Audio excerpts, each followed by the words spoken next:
आप सभी लोग का इस डिजिटल क्लास में फिर से स्वागत है। आज हम नेक्स्ट वीडियो की बात कर रहे हैं, नेक्स्ट टॉपिक की बात कर रहे हैं ग्रुप की। अगर कोई भी नॉन एम्प्टी सेट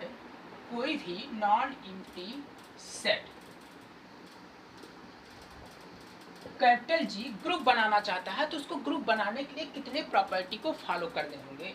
देखिए, अगर कोई भी नॉन एम्प्टी सेट ग्रुप बनाना चाहता है तो उसको कुल मिला करके फोर प्रॉपर्टी फॉलो करने होंगे। कुल मिलाकर के फोर प्रॉपर्टी उसको क्या होंगे, फॉलो करने होंगे।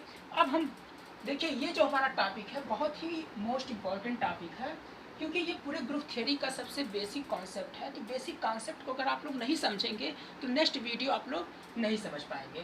तो देखिए, नेक्स्ट वीडियो और नेक्स्ट टॉपिक को समझने के लिए हमको ग्रुप को समझना बेहद ज़रूरी होगा।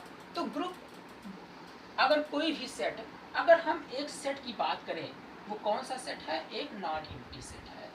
अगर ये नॉन एम्प्टी सेट जो कि हम डिनोट किससे कर रहे हैं, कैपिटल जी से डिनोट कर रहे हैं, और ये कैपिटल जी किसी बाइनरी ऑपरेशन स्टार के साथ, ये क्या है, बाइनरी ऑपरेशन है। ये क्या है, बाइनरी ऑपरेशन है, जो कि स्टार से हम डिनोट कर सकते हैं। आप भी किसी भी सिंबल से डिनोट कर सकते हैं, स्टार से, डॉट से, कोई भी, प्लस से, माइनस से, कोई भी, लेकिन जनरली हम स्टार से क्या करते हैं, डिनोट कर रहे हैं। अगर कोई भी नॉन एम्प्टी सेट जी स्टार के साथ ग्रुप बनाना चाहता है तो ग्रुप बनाने के लिए उसको फोर प्रॉपर्टी को फॉलो करना होगा, जो कि हमारा सबसे फर्स्ट प्रॉपर्टी है क्लोजर प्रॉपर्टी। कौन सी हमारी प्रॉपर्टी है, क्लोजर प्रॉपर्टी। क्लोजर प्रॉपर्टी हमारा जो पहला प्रॉपर्टी है वो क्लोजर प्रॉपर्टी।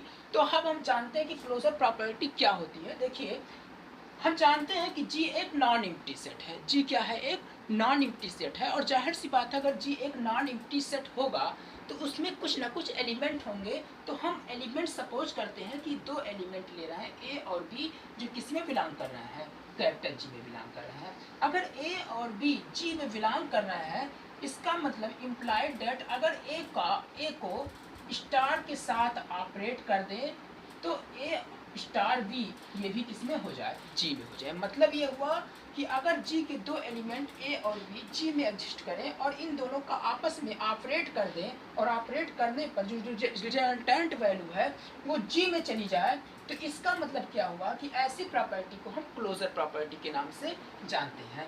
ये हमारा क्या था, फर्स्ट रूल था। सेकंड रूल की अगर हम बात करें तो सेकंड रूल हम पहले भी हम बता चुके हैं, क्या होता है, एसोसिएटिव लॉ।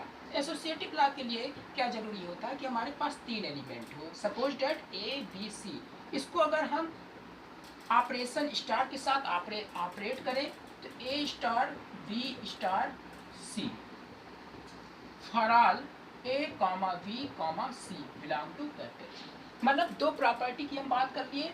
पहला क्या है, क्लोजर प्रॉपर्टी। क्लोजर प्रॉपर्टी फिर से आप लोग जान लीजिए कि अगर जी एक नॉन एम्प्टी सेट हो तो जाहिर सी बात है इसमें कुछ ना कुछ एलिमेंट होंगे, और ये एलिमेंट सपोज किया जाए कि ए और बी दो एलिमेंट ऐसे हों जो जी में बिलोंग करें, और इसको आपस में ऑपरेट करने पर वो सारे एलिमेंट उसी जी में बिलोंग कर जाएं, पुनः उसी जी में बिलोंग करें, तो ऐसी प्रॉपर्टी को हम क्लोजर प्रॉपर्टी के नाम से हम क्या करते हैं, जानते हैं। दूसरी प्रॉपर्टी जो हमारी है वो एसोसिएटिव लॉ है। इसको हम सेमी ग्रुप में कई अच्छे से चर्चा कर चुके हैं।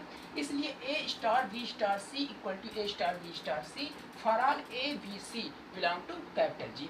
ये दो प्रॉपर्टी आप लोग को समझ में आ गया होगा। अब हम बात करते हैं थर्ड प्रॉपर्टी की, कि थर्ड प्रॉपर्टी क्या होता है। तो थर्ड प्रॉपर्टी हमारा जो है वो क्या है, existence of identity. Existence of identity. Identity मतलब आप लोग समझ गए होंगे कि आइडेंटिटी का मीनिंग क्या होता है। हिंदी मीनिंग से भी आप इसका मीनिंग कैसे निकाल सकते हैं। देखिए, हर अगर एग्जाम्पल के रूप में अगर देखा जाए, समझा जाए, तो हर एक थिंग्स की एक अपनी अपनी आइडेंटिटी होती है। उसी तरीके से कोई भी अगर सेट है, जितने भी इस वर्ल्ड में जितने भी सेट बनते हैं, हर एक सेट की एक अपनी अपनी आइडेंटिटी होती है, चाहे वो नेचुरल नंबर हो, चाहे वो सेट ऑफ नेचुरल नंबर हो, चाहे सेट ऑफ इरेशनल नंबर हो, चाहे सेट ऑफ रेशनल नंबर हो, चाहे जो भी जितने भी सेट हैं, सभी सेट का एक अपनी आइडेंटिटी होती है। और वो एक ही ऐसी आइडेंटिटी होती है जो उस सेट में क्या होती है, पता चलता है।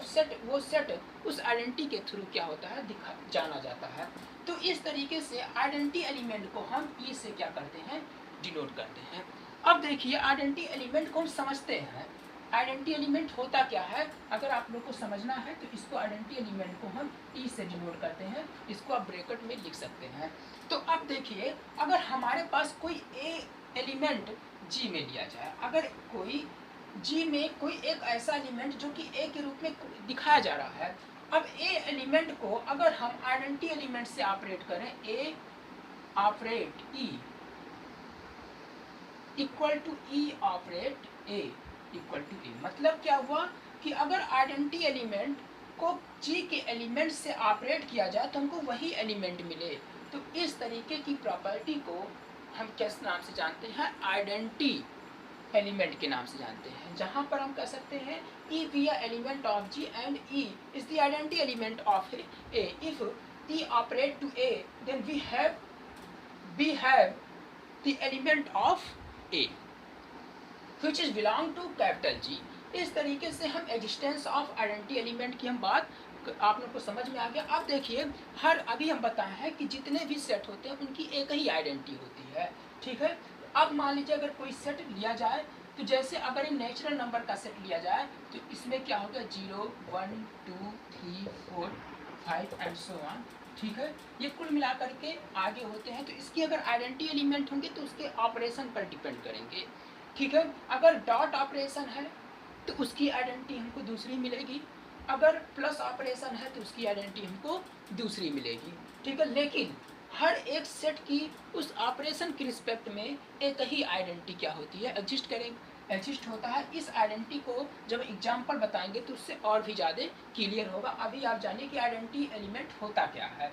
अब हम सबसे लास्ट प्रॉपर्टी की बात करेंगे। वो सबसे लास्ट प्रॉपर्टी हमारी क्या है, एग्जिस्टेंस ऑफ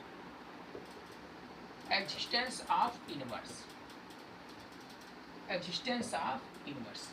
देखिए, अगर हम किसी एक सेट जी की बात की जाए जो कि एक नॉन एम्प्टी सेट है, और ये नॉन एम्प्टी सेट ग्रुप बनाना चाहता है जो कि इसके एलिमेंट क्या है, A B C D and so on.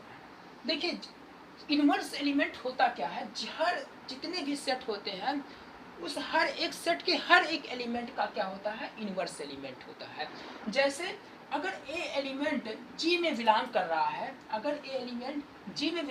तो इस जी सेट में जो एलिमेंट ए बिलोंग कर रहा है, इसका इनवर्स एलिमेंट क्या होगा, ए इनवर्स एलिमेंट होगा जो जी में ही बिलोंग करेगा।